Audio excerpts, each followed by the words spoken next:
coming to the window. Oh, of course. We start at 1:30 today. My phone's ringing and someone's knocking on your window. We made it to episode 25. Oh, and look, I got my husband walking in. Hi, Marty. It's like nobody realizes we have a show. Like, we are professionals here. They got to get their act together here. I know. Well, today is the start of phase 3. So we're really excited because that gives our restaurants the opportunity to open to 50% capacity, and also personal services we're able to start. Not all of them, but some of them. I have to tell you. So today is my day off. I'm home in my kitchen. As you can see, the phone ringing and probably my CVS prescription I got to pick up.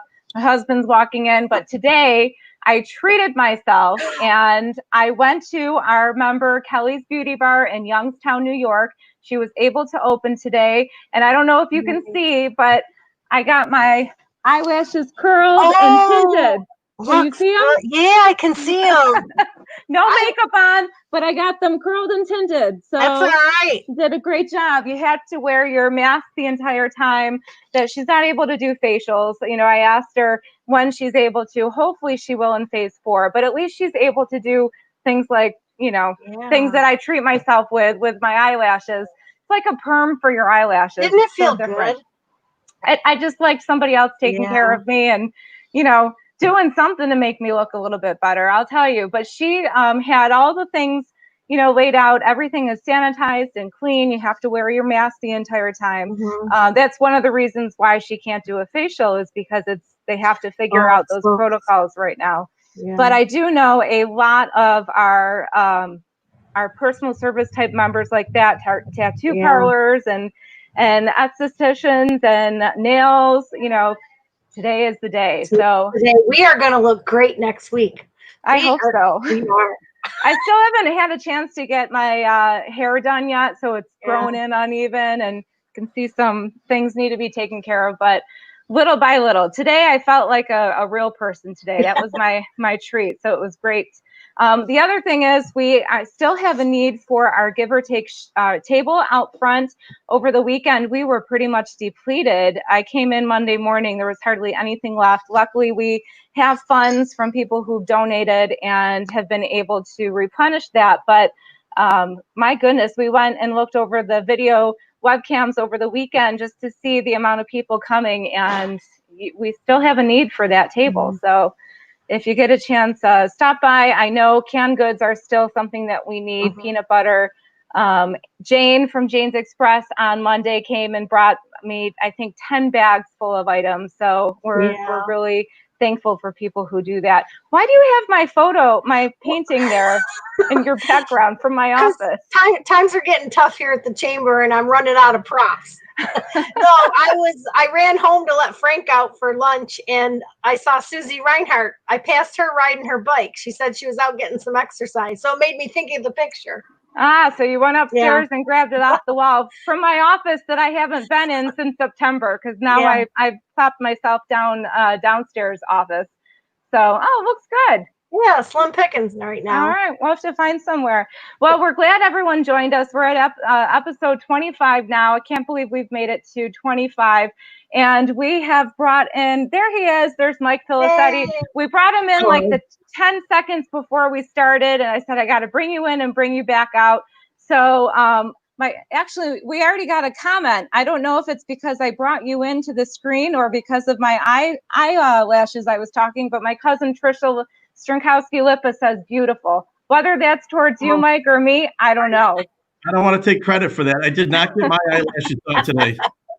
Well, thank you for joining us. I'm appreciative of you taking the time out of your day to come to our show. Our show has not hit nationally yet, but I can tell you on the replay, we've been getting a lot of views on this.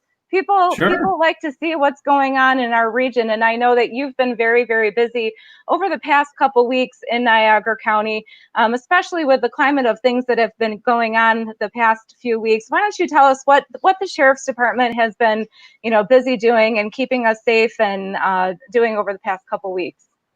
Well, you mentioned COVID in phase 3. We entered phase 3, so obviously when that all hit, going back to 4 months now, we were very busy getting things ready with the sheriff's office.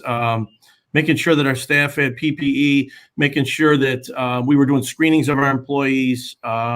We closed our visiting down in the jail. We stopped our programming. We changed the way that we answer calls, like low-level calls we would do over the phone to limit exposure. We changed the way that our call takers or dispatchers answer the phone in the dispatch center so they could find out ahead of time if somebody possibly had the symptoms of COVID so that the first responders would be safe when they responded. So it's been a long road. I'm very happy. I live in Lewiston. I love Center Street. I love being down there. So, I went up to Hibbards the other day and I saw people out. I saw people eating in front of Gallo. So it was really nice to see people out in safely dining. We'll put it that way. So, obviously for law enforcement, we're now looking as things reopen. We have to start looking at our reopening strategies. What are we doing as far as when we're going to open visiting, when we're going to open programs, when we're going to allow the work program to start functioning again? So we're not there yet.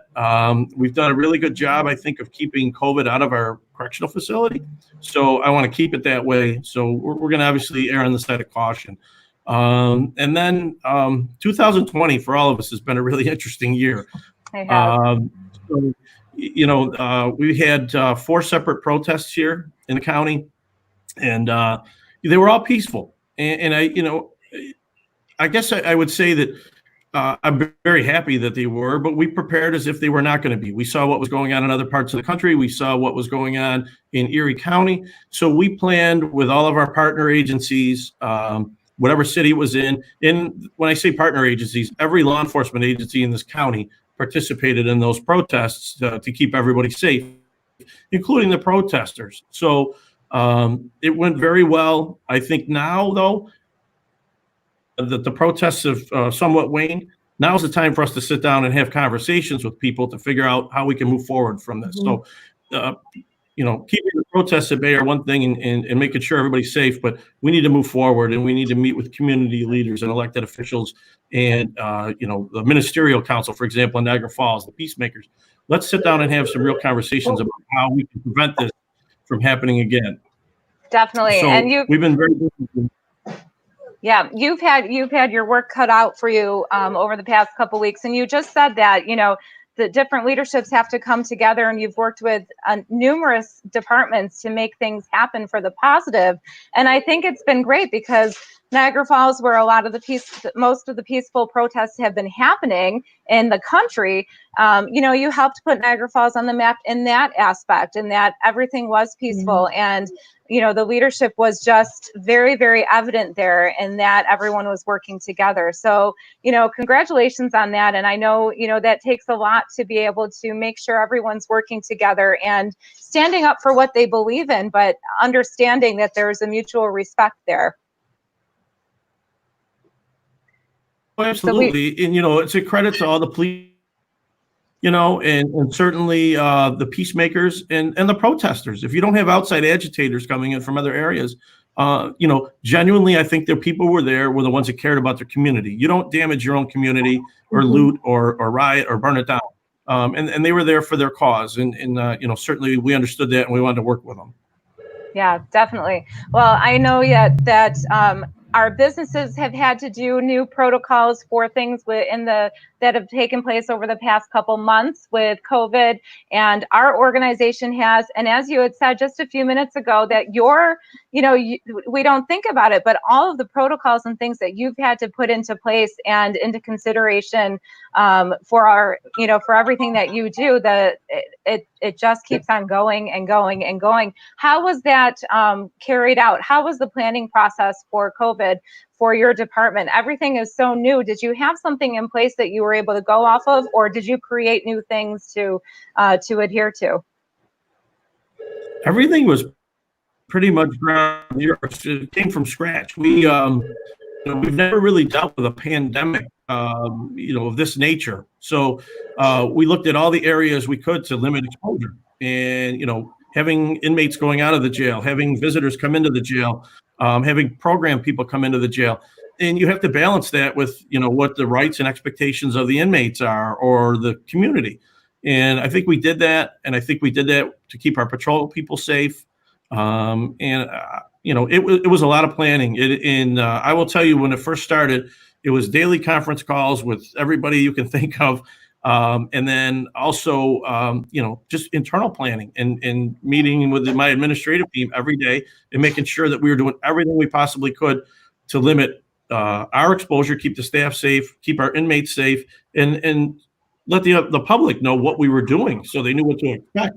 So that if they called that their mailbox got hit overnight, that we weren't going to send a car out for that. We were going to take that report over the phone.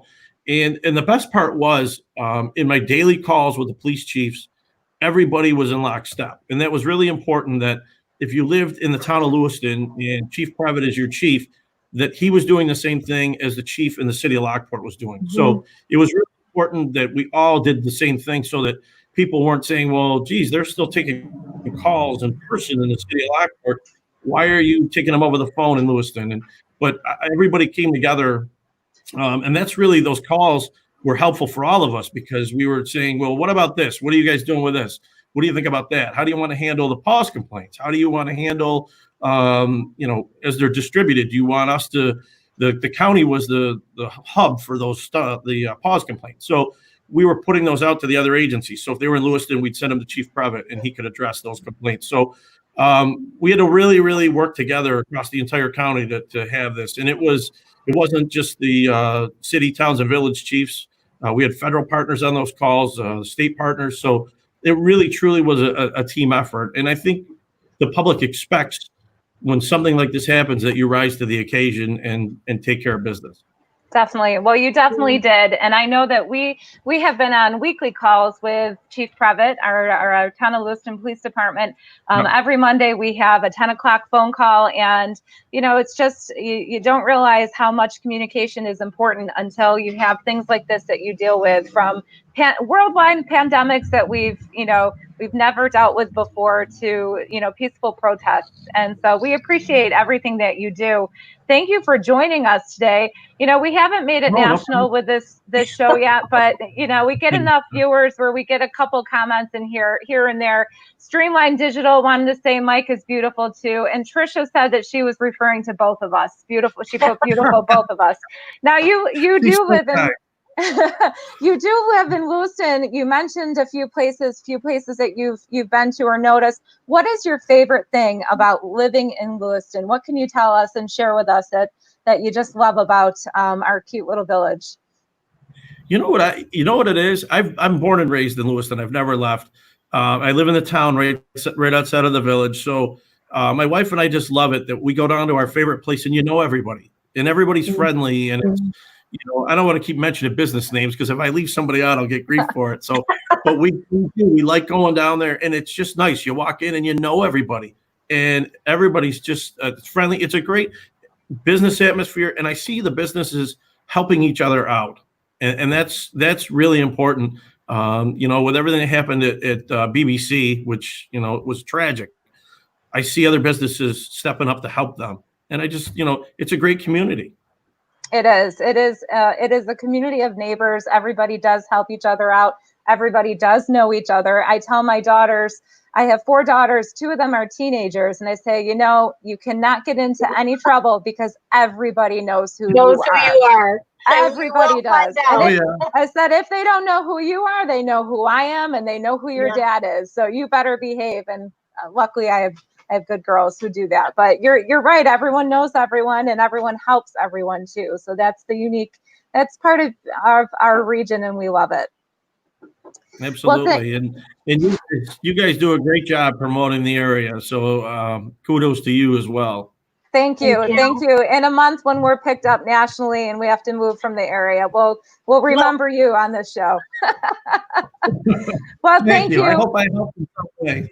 Yeah, we hope so. We had a few other people that joined in. Becky Whittish, our legislator, Rebecca Whittish, our amazing sheriff, working hard every day to keep our residents safe. And Kennedy, she's from the area. She says hello too. So, we never know if anyone's tuning in, but they are today. So thank you for joining us. Our Roam the Region show is every Tuesday and Friday. So tune in again with Suzanne and I on Friday at 1:30. And thank you for all you do. Thank you. Thank you for having me on. Thank you. All right.